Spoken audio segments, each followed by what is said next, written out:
Well, my name's Mark Faulkner. I've been on the street about 9 years, on and off, in and out of hostels and all around the country.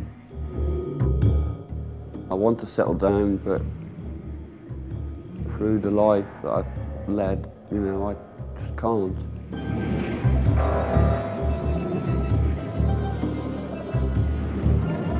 I went through that rebellious stage a bit late, when I was a teenager. I went through it sort of the last year of school.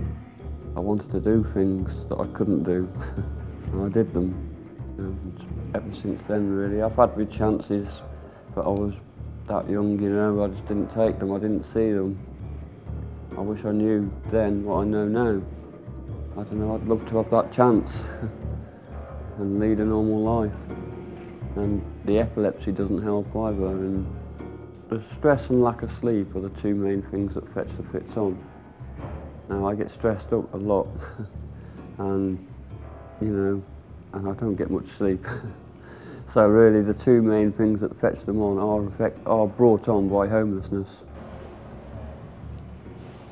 There's so many disabled people that are homeless. I mean, a lot of the people that are homeless and they're on sickness benefit, I'll admit that's usually due to alcoholism, but that's a lot of the time from being on the street. I mean, what else do they spend, what else do they do? When I first came to London, that's when I started sleeping in Topshop. Where I sleep, it's not my pitch, not for begging or anything, it's just where I sleep.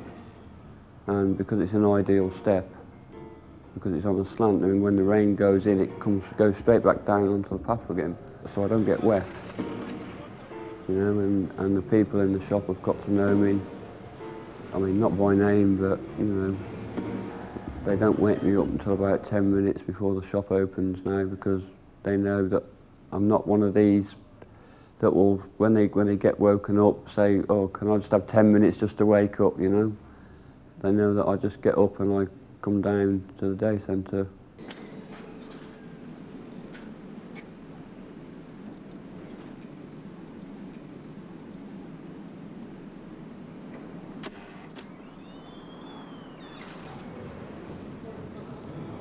People have stopped and asked me, like, if you're on the street, how come you're so clean, They expect you to be a tramp. If you're not a tramp, then you're not a homeless person, You're just one of these that's got somewhere to live and you're coming out just to make some money. But that's not true. And people have got to realise that. I've heard so many people talk about London, life on the streets up the West End and that, and I've never been to London in my life. And I just had to come up to see what it was like, to see if they were lying or see if it was true, and I came up, and this was the London Connections, the first place I came to. Because everyone knew about it, this was where everyone pointed me to.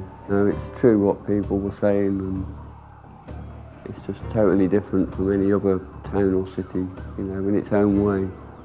And when I leave, I keep saying I'm not coming back to London again, but I always end up back here.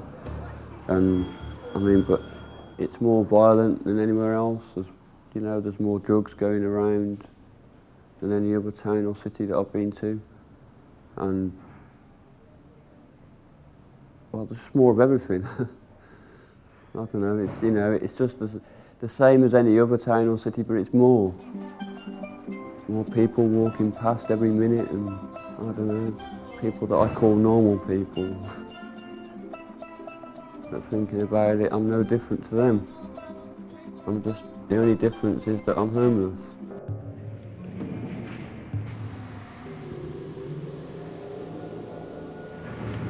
I feel I can't live on my own because of the fits. If I had a fit and fell on my back, it could be very dangerous, and basically I could choke, I could choke. I went to the council and applied for a place, but I told them my situation and I said I wanted a 2-bedroom flat that I could share with a friend because of my fits, and they ended up offering me a 1-bedroom one. That's all they'd give me. They said, we're not going to offer you anything else because we've offered you this. You either take it or, go back on the street, basically. So go back on the street. If you're cold by choice, from what I've seen. As long as you've got cardboard underneath when you're sleeping as well. You know, that is essential. I mean, I didn't realise that till about a few years ago, you know. And I was freezing and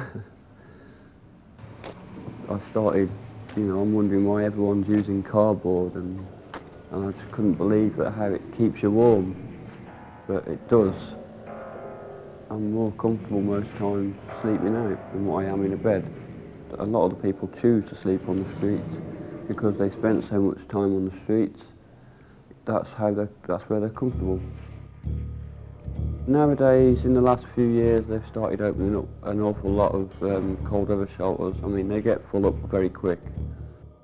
Me, myself, I've got used to the weather.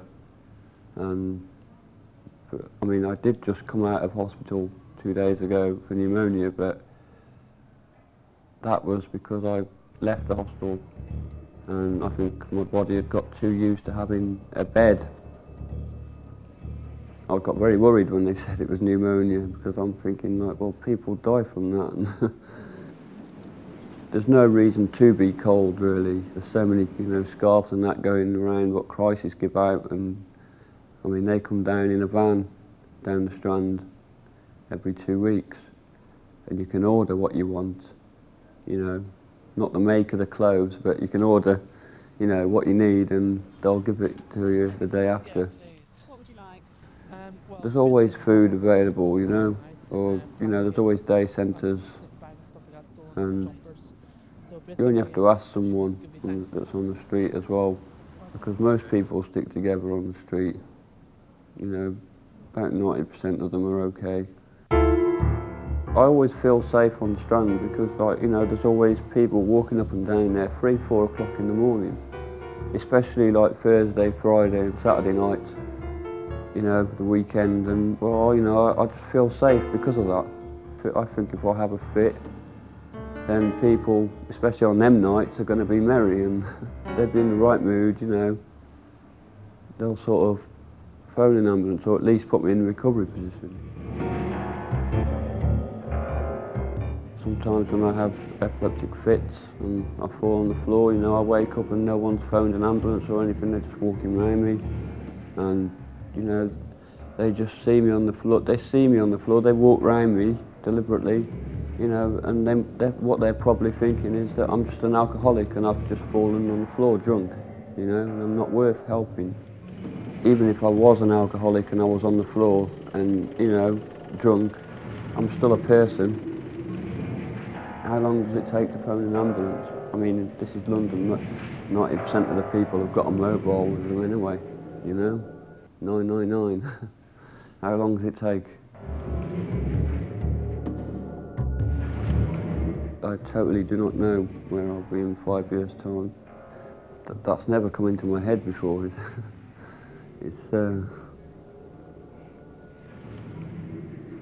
Yeah, like I said, at the moment I'm thinking of today. You know, tomorrow's another day. 5 years' time is, well, 5 years' time.